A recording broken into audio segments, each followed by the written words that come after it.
Hi guys, this is Drew Craig with GuitarPlayerUniversity.com. Today I'm going to show you how to read tablature. What is tablature? It's how guitar players read chords, scales, phrases, really anything to play on the guitar. It's just like music notation, but specifically designed for the guitar, and it's a lot easier to read. You don't have to be classically trained to understand how to read it. It's actually very easy. There are some drawbacks to it, and we're going to talk about that. But here's a sample sheet that I have we're going to take a close look at. So this is an example of a sheet of tab. Now you may notice there are two different kinds of tabs on here. We're going to talk about this first one. And beginners, this is the one we're mostly concerned about. What is happening here, it's a little grid. And it's basically a snapshot of the fretboard and the strings and all the frets and all that fun stuff. So let me explain how to read this. Basically these vertical lines going up and down are your strings. The ones on the left are the strings that are closest to your head on the guitar, the thick strings, or the low-pitched strings, or if you looked at the guitar, they're the strings on the top of the neck, so to speak.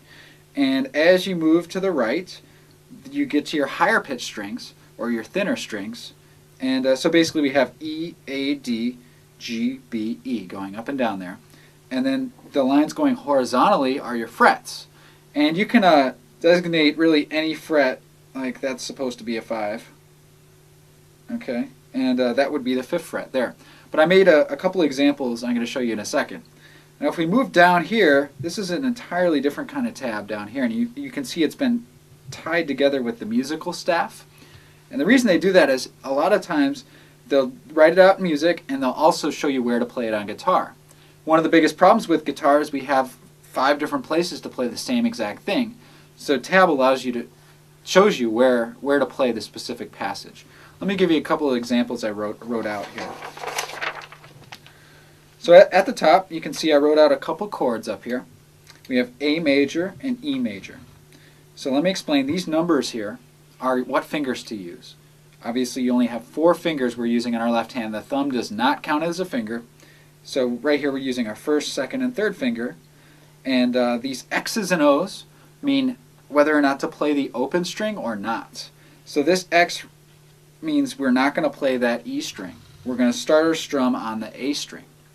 And we're also going to play the high-pitched E string as well.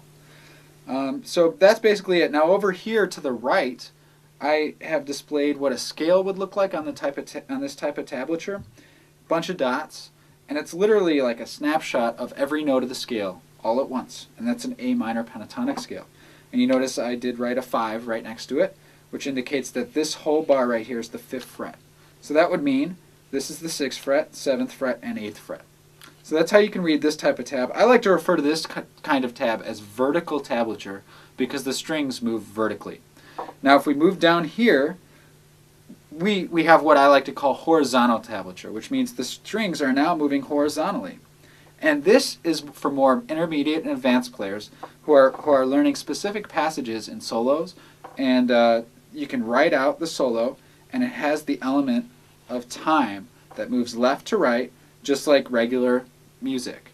So that's the one thing we get out of this tab is the element of time, which means this 7 comes before this 5, this 5 comes before this 7, and etc. Like it just keeps working that way. Shows you the exact order in which to play the notes. Up on the vertical tab, it doesn't give you any specific order to play the notes, it just demonstrates the information.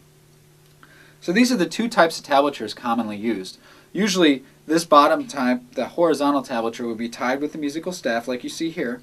And in the beginning of the song, they'd usually display all the chords you're going to use in the entire song using these types of tabs. And throughout the song, they just put chord symbols where you should play the appropriate chords. That's pretty much it. On this type of tab, though, you're going to see a lot of little marks for bends and different techniques. And as we learn the different techniques on the guitar, we're going to talk about what they look like on tab. That's the basic gist of how to read tablature, or tab for short. Thanks for watching, and check out more videos at GuitarPlayerUniversity.com.